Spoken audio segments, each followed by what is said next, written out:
as a young boy, as a young girl, you are confronted with choices. The choice is in your hand. The Bible said, and Moses chose.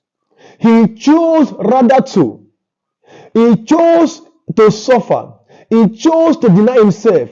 He chose to live an upright life. So the choice is in your hand as a young boy, a young girl, to choose whether you want to enjoy, in quotes, the pleasure of sin or to live an upright life. The choice, I said, is in your hand, and not God, and not even the devil, and not your parents can make that choice for you. When you come of age, when you have come to this your second phase of life, you get to choose for yourself. You get to make that decision for yourself. The second thing I want to point out again is that sin is pleasurable. Look at what the Bible said. It said, and he chose rather to suffer affliction with the people of God than to enjoy, yes, the pleasures of sin.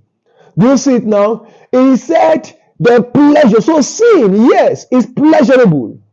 It is enjoyment. But that is because you don't see the consequence.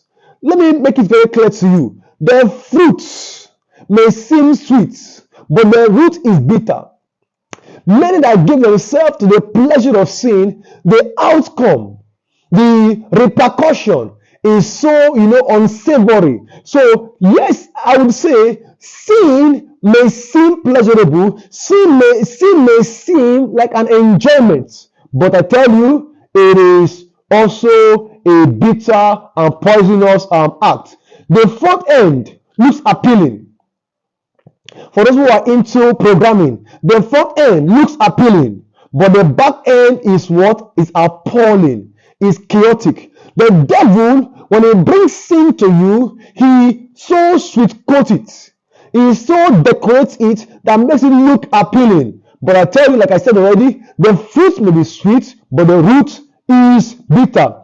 Then the next thing I want to point out again is that it says, he chose to suffer affliction with the people of God than to enjoy the pleasures.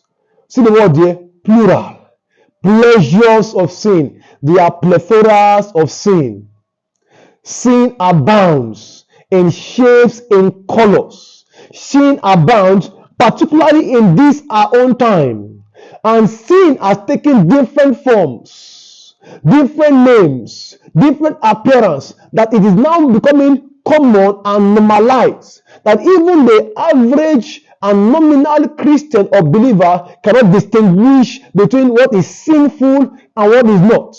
Now, anything now goes for them. And so he said, the pleasures of sin, the plethora, the arrays of sin. In this our world, sin now has taken different forms. That's why you must be careful, because everywhere you turn to, you see sin there. The sin of immorality, of drunkenness, of evil. Sin as now is everywhere and is rampant everywhere. So you see these three things you ought to have in the back of your mind. That one, the choice is in your hand.